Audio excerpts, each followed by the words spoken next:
미군 내부의 전례 없는 지각 변동이 조용히 일어나고 있습니다.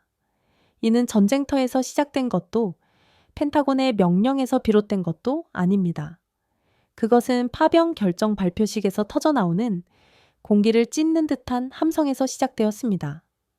대한민국이라는 두 글자가 울려 퍼지는 순간 아메리칸 드림을 수호하기 위해 훈련받은 수천 명의 젊은 미군 병사들은 마치 로또에 당첨된 것처럼 반응합니다. 그들은 펄쩍펄쩍 뛰고 서로를 얼싸안으며 절정의 희열 속에서 소리를 지릅니다. 이 순간을 담은 영상들은 소셜 미디어를 통해 삽시간에 퍼져나갔고 처음에는 단순한 호기심의 대상으로 여겨졌습니다. 사람들은 K-팝의 매력 혹은 역동적인 문화 때문일 것이라고 생각했습니다. 하지만 단순히 그뿐이었다면 이토록 광범위한 심층 분석의 물결을 일으키지도 미국 전체가 고개를 숙이며 부끄러워할 수밖에 없는 씁쓸한 진실을 드러내지도 못했을 것입니다. 그 함성은 그 의미를 해독했을 때 더 이상 단순한 기쁨이 아니었습니다. 그것은 하나의 고발장이자 발로 하는 투표였으며 세계 최강 대국의 사회 계약 자체에 깊은 균열이 가고 있음을 알리는 위험한 신호였습니다. 이 함성의 본질을 제대로 이해하려면 우리는 문제를 뒤집어 보아야 합니다.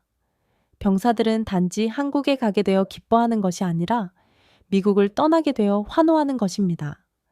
바로 이 지점이 개인의 취향을 깊은 사회학적 징후로 바꾸는 핵심입니다. 수십 년 동안 아메리칸 드림은 열심히 일하는 모든 이에게 부유함을 약속하는 구호였습니다. 하지만 오늘날의 젊은 세대에게 그 약속은 멀고 먼 신기루가 되었습니다. 그들은 보이지 않는 짐들에 짓눌린 현실 속에서 성장했습니다. 평생을 따라다닐 수 있는 엄청난 학자금 대출, 비상식적으로 치솟는 생활비와 집값, 그리고 무엇보다 개인의 안전에 대한 끊임없는 불안감. 총기 폭력은 더 이상 TV 속 뉴스가 아니라 학교에 가고, 마트에 가고, 심지어 콘서트에 갈 때 느끼는 공포가 되었습니다. 사회적 불안과 극심한 정치적 양극화는 공동체의 결속이라는 장막을 갈기갈기 찢어놓았습니다. 이러한 배경 속에서 한국은 그저 흥미로운 근무지로서가 아니라 국가와 시민 사이의 암묵적 약속인 사회계약이 여전히 효과적으로 작동하는 낙원처럼 떠오릅니다. 첫째, 안전은 기본값입니다. 한국에서는 서울에서 새벽 2시에 혼자 산책하는 것이 지극히 평범한 일상입니다. 치안과 사회 질서는 부유층의 특권이 아니라 모든 이가 함께 숨쉬는 공기와도 같습니다. 항상 경계하고 앞뒤를 살피는 법을 배워야 했던 젊은 미국인에게 이 절대적인 안정감은 사치스러운 경험입니다. 그들의 함성은 본질적으로 두려움 없이 살 수 있다는 것에 대한 안도의 한숨인 것입니다. 둘째, 월등한 실질 구매력과 삶의 질입니다. 미군 병사의 월급은 한국에서 소비될 때 갑자기 훨씬 더 큰 가치를 지니게 됩니다. 그들은 합리적인 비용으로 최고 수준의 의료 서비스를 누리고 편리하고 깨끗한 대중교통 시스템을 이용하며 빈털터리가 될 걱정 없이 수준 높은 음식을 즐길 수 있습니다. 이는 미국 경제의 고통스러운 현실, 즉 임금이 인플레이션과 생활비를 도저히 따라잡지 못하고 있다는 사실을 폭로합니다. 한 명의 군인이 동맹국에서 더 부유하다고 느끼는 것 자체가 자국민에게 풍족한 삶을 보장해주지 못한 본국 경제의 실패를 가장 명확하게 증명하는 셈입니다. 셋째, 결속력과 방향성을 가진 문화입니다. 한류 열풍은 단순히 영화나 음악이 아닙니다. 그것은 목표가 있고 역동적이며 활기가 넘치는 사회의 표현입니다. 이는 현재 미국을 뒤덮고 있는 고립감과 분열감과는 극명한 대조를 이루며 끈끈한 공동체 의식을 느끼게 합니다. 따라서 그 함성은 바로 잠재의식 속의 인정입니다. 자신들의 강력한 조국이 약속했지만 지키지 못한 것들, 즉 안전, 손에 닿는 풍요, 그리고 건강한 사회 환경을 훨씬 작은 동맹국이 제공해주고 있다는 사실에 대한 공표인 것입니다. 병사들이 사회적인 이유로 환호하는 동안 더 높은 전략적 차원에서는 그들의 한국 주둔이 또 다른 치욕, 즉 워싱턴의 치명적인 약점을 드러내고 있습니다. 정치 연설에서는 종종 주한미군 철수나 미국에게 보호받는 대가로 한국이 더 많은 돈을 내야 한다는 식의 위협을 들을 수 있습니다. 하지만 펜타곤의 전략가들은 결코 입 밖으로 내지 못하는 진실을 똑똑히 알고 있습니다.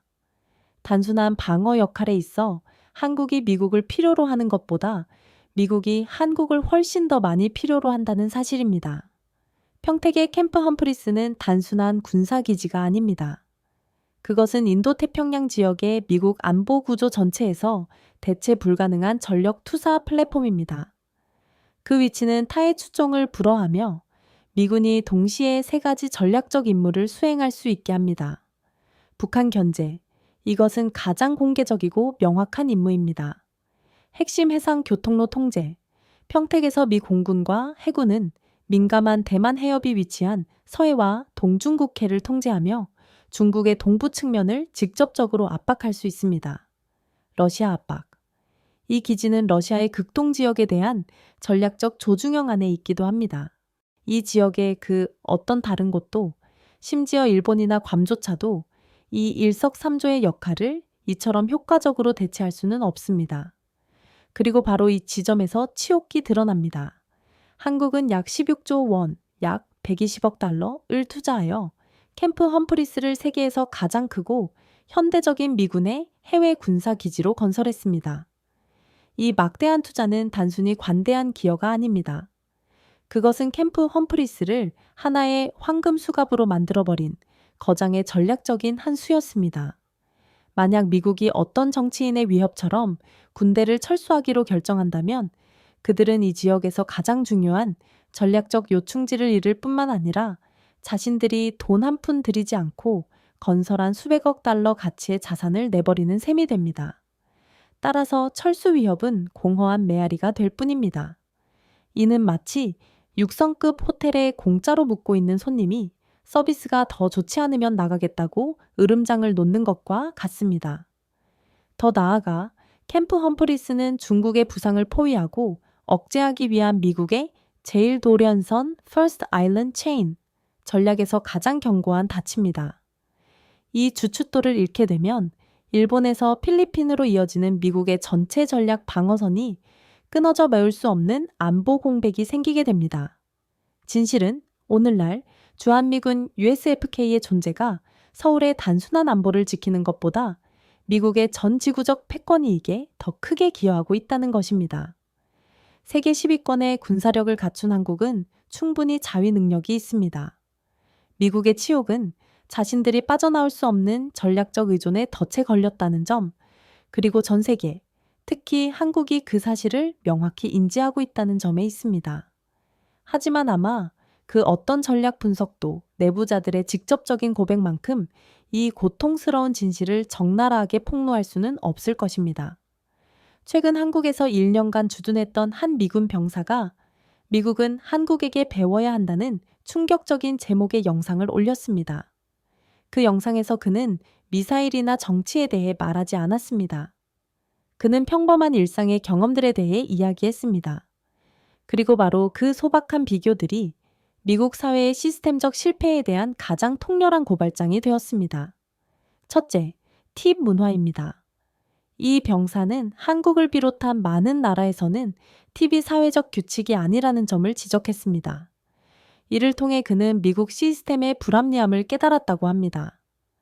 팁 문화는 관대함이 아니라 기업들이 직원들에게 생활 가능한 임금을 지불해야 할 책임을 공개적으로 소비자에게 떠넘기는 썩어 빠진 임금 체계의 증상이라는 것입니다.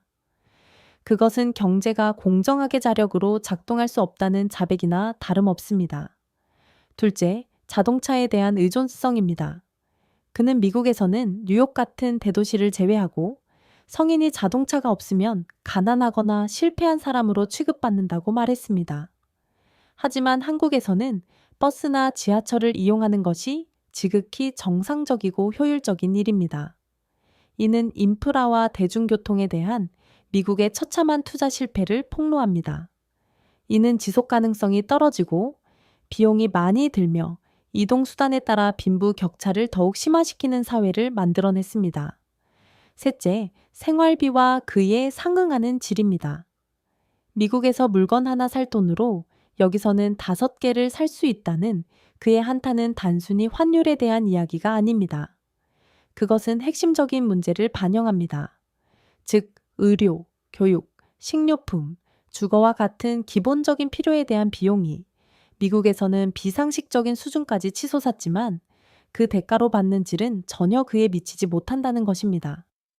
사람들은 더 낮은 질의 삶을 위해 더 많은 돈을 지불하고 있는 것입니다. 이 병사의 이야기, 그리고 수천 개의 다른 군인들의 공감 댓글이야말로 가장 진솔한 목소리입니다. 그들은 미국적인 삶의 방식을 수호하고 전파하기 위해 전 세계로 파견된 이들입니다. 하지만 역설적이게도 작은 동맹국의 삶의 방식이 훨씬 더 효율적이고 공정하며 안전하고 인간적이라는 사실을 가장 먼저 깨달은 사람들 또한 바로 그들 자신입니다. 이것이야말로 미국 사회의 심장부에 생긴 결코 아물 수 없는 균열에 대한 가장 고통스러운 고백입니다. 미군 내부의 지각 변동은 반란이 아닙니다. 그것은 조용한 각성입니다. 한국으로의 파병 결정에 수만 명의 병사들이 내지르는 환호성은 배신이 아니라 하나의 갈망입니다. 안전에 대한 갈망, 질 높은 삶에 대한 갈망, 그리고 결속력 있는 사회에 소속되고 싶은 갈망입니다. 이 현상은 미국의 3가지 거대한 치부를 드러냈습니다. 바로 무너져버린 사회 계약, 숨길 수 없는 전략적 의존성, 그리고 자국의 군인들 스스로가 인정한 불공정으로 가득 찬 경제사회 시스템입니다. 결국 그들이 한국에서 내지르는 기쁨의 함성은 자신들의 눈앞에서 서서히 부서져 내리는 아메리칸 드림을 향한 소리 없는 눈물인 셈입니다.